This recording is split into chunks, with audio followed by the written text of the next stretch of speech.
Attractive body language. The most important thing in communication is hearing what isn't said. Peter Drucker. Women, by nature, are more skilled at interpreting body language than men. A study conducted by Harvard University examined the difference between men and women when it came to reading a person's body language. In the study, male and female participants were asked to view silent films of couples engaged in conversation. While watching the films, the participants were asked to interpret what was going on by studying the body language of couples in the film. The results of the experiment revealed that women are able to accurately interpret what was going on in the film 87% of the time, whereas men were only able to accurately interpret what was going on 42% of the time.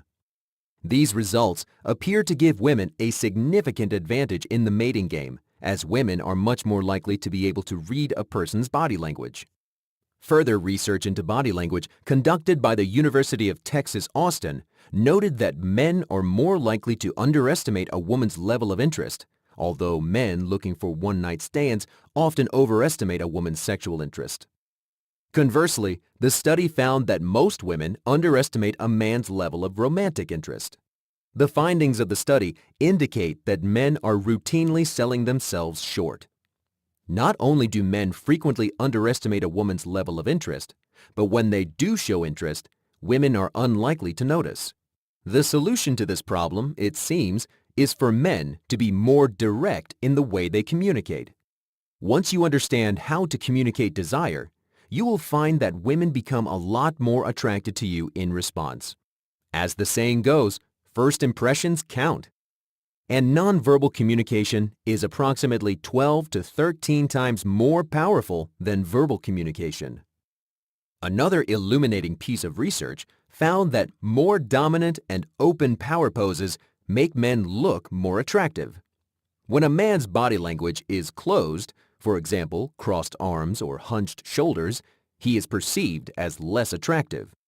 The researchers in the study found that women were more likely to want to date someone with open and expansive body language. This means you must avoid making your body look small, as though you're trying to hide from the world. There should be no hunched shoulders or crossed legs and arms, which displays a certain level of defensiveness and insecurity. You should also refrain from avoiding eye contact and looking at the ground in a gesture of submission. Further research into attraction and body language conducted at Loyola Marymount University even went so far as to examine the effect that direct eye contact has on attraction. The researchers came to the conclusion that men who looked a woman directly in the eye, especially while communicating, were perceived to be more intelligent, confident, and attractive than men who failed to maintain eye contact or only used limited eye contact. At this point, it's worth noting that men who pretend to be someone they're not are easily red flagged as pretenders. A study carried out by Queen's University found that sexual attraction is linked to the way men move their bodies. Men who move in a natural, healthy, fluid way are more attractive compared to men who move unnaturally. As a general rule, it's always better to move naturally as opposed to moving in a way that you think will make you look more attractive. Attempting to quantify the impact that body language has on attraction is no easy task. Nonverbal cues, however, are so powerful, even the most casual observer can get a sense of a man's personality simply by watching the way he moves. A study carried out at Durham University showed a series of video clips of 26 students walking around campus. Some of the students had loose, relaxed gaits, while other students had tighter gaits.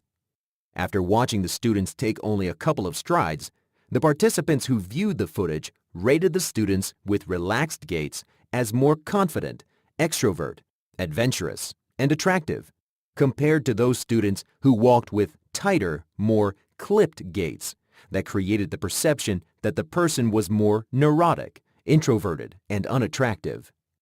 One story that nicely demonstrates the power of body language is the famous casting of Sean Connery in the role of James Bond. When Connery walked into the audition for Dr. No, the first movie in the Bond franchise, the film's producers, Albert R. Broccoli and Harry Salzman, as well as the original author Ian Fleming, had a more sophisticated character in mind for the role of Bond than the larger-framed Connery.